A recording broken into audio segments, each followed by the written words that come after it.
కరీంనగర్లో బీఆర్ఎస్ కథనరంగ సభలో KCR hot comments చేశారు. 2 పిల్లలు కూలితే దేశం కూలినట్లు గగ్గోలు పెడుతున్నారని అన్నారు. అత్యాశకు పోయి కాంగ్రెస్ కు ఓట్లేశారన్నారు. బీఆర్ఎస్ గెలిచి ఉంటే ఇప్పటికే సగం దేశంలో అగ్ని రాజేసేవాడినని అన్నారు గులాబీ బాస్. మరోవైపు తెలంగాణ నుంచి పెట్టుబడులు తరలిపోతున్నాయని కేటీఆర్ ట్వీట్ చేశారు.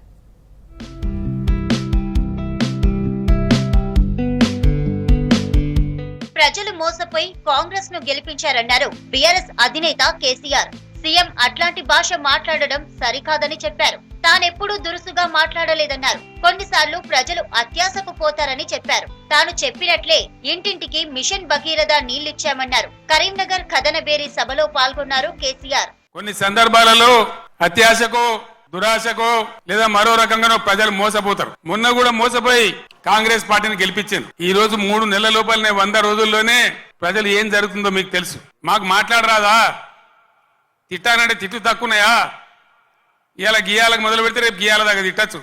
నేను మాట్లాడినా, తెలంగాణ ఉద్యమంలో మాట్లాడినా, తెలంగాణ వ్యతిరేకించిన వాళ్ళను దద్దమ్మలు అన్నా, సన్నాసులు అన్నా, సమైక్యవాదం సమగ్రాభివృద్ధి అంటే సన్నాసులారా ఏది రాని మాట్లాడినా. కానీ ఈ విధంగా 10 ఏళ్ల ముఖ్యమంత్రికి ఉన్నప్పుడు నా నోటి నుంచి ఒక్క రోజన్నా ఒక సందర్భంలోన్నా ఇటువంటి దురుసు మాటలు మీరు విన్నరా?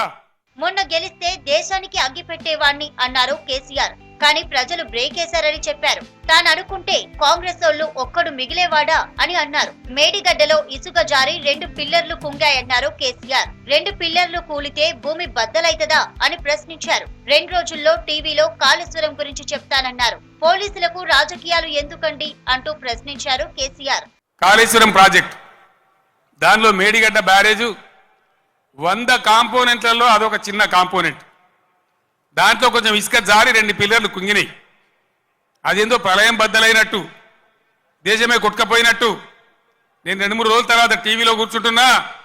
ప్రతి ఇంటికి చేరుకొని చెప్తా కాళేశ్వరం సంగతి ఏందో, ఎందుకు గట్టినమో. కాళేశ్వరం పుణ్యమే కదా ఎంత బ్రహ్మాండంగా ఈ జిల్లాలో నీళ్ళు వచ్చినాయి.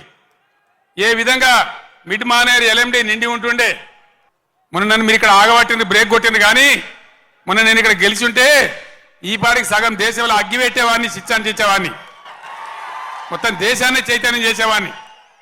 చిన్న దెబ్బ తగిలింది, పర్వాలేదు, ఓర్చుకుందాం, తట్టుకుందాం. మనం ఉద్యమాలు చేసిన వాళ్ళం, ఓకే ఉన్నోళ్ళం, పేగుల దగ్గర కొట్లాడే శక్తి ఉన్నోళ్ళం, ధైర్యం ఉన్నోళ్ళం, ధైర్యంగా ముందుకు పోవాలి. తెలంగాణకు ఏ ఆటంకం రాకుండా ఉండాలంటే పార్లమెంటులో బీఆర్ఎస్ ఎంపీలు ఉండాలన్నారు మాజీ ఎంపీ వినోద్ కుమార్. తెలంగాణలోని 7 మండలాలను ఆంధ్రాలో కలిపింది కేంద్ర ప్రభుత్వం అన్నారు. 1000 కోట్ల రూపాయలతో స్మార్ట్ సిటీ తీసుకువచ్చి కరీంనగర్ ను అభివృద్ధి చేసిన తనకు ప్రజలు ఎందుకు ఓట్లు వేయరని ప్రశ్నించారు మాజీ ఎంపీ వినోద్. రానున్న 5 సంవత్సరాలు పార్లమెంట్ సమావేశాలప్పుడు ఢిల్లీలో ఉంటా. ఎందుకంటే సమస్యలు తీసుకెళ్లి మాట్లాడాలి. రాష్ట్ర సమస్యలుంటే హైదరాబాద్ పోతా, మిగతా దినాలన్నీ మీ మధ్యలో ఉంటా. మళ్ళీ మన ప్రభుత్వం వచ్చేంత వరకు ప్రతి ఊరు, ప్రతి కార్యదర్శి తిరిగి మన పార్టీని బలోపేతం చేసి. బీఆర్ఎస్ పై సీఎం రేవంత్ రెడ్డి చేసిన వ్యాఖ్యలకు కౌంటర్ ఇచ్చారు మాజీ మంత్రి జగదీష్ రెడ్డి. రైతులకు సాగునీరిచ్చేందుకు ప్రాజెక్టుల గేట్లు ఎత్తాల్సింది పోయి ఎమ్మెల్యేలను కొనేందుకు గేట్లు తెరుస్తామనడం సిగ్గుచేటన్నారు.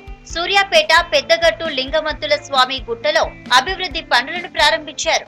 ఎట్లా పార్టీలు మార్పియాలి, ఎట్లా ఓట్లు సంపాదించాలి, వ్యాపారస్తులు భయపెట్టించి ఎట్లా డబ్బులు సంపాదించాలి, తీసుకుపోయి ఢిల్లీకి ఎట్లా ముడుపులు కట్టి రావాలన్న సోయి తప్ప ప్రజల పట్ల, పరిపాలన పట్ల సోయి లేదు. ఏ నీళ్ళు ఎక్కడికి వస్తాయో తెలియదు, కానీ ఎక్కడ డబ్బులు ఉన్నాయో ఎట్లా వసూలు చేయొచ్చో మాత్రమే తెలుసు వీళ్ళకి. కరువు సమీక్షలు చేయండి, కాలువల గేట్లు తీయండి, గోదావరిలో వెంటనే మేడిగడ్డ పిల్లర్లు ఏదైతే కుంగిపోయినాయో వెంటనే రిపేర్ మొదలు పెట్టాలి.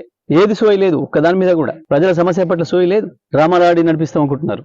తెలంగాణ నుంచి పెట్టుబడులు తరలిపోతున్నాయని ట్వీట్ చేశారు BRS working president KTR. Kaynes company Gujarat కు వెళ్లిపోతున్నట్లు వార్తలు వస్తున్నాయన్నారు. కేన్స్ కంపెనీ కొనసాగించేలా రాష్ట్ర ప్రభుత్వం ఒప్పించాలని కేటీఆర్ ట్వీట్ చేశారు.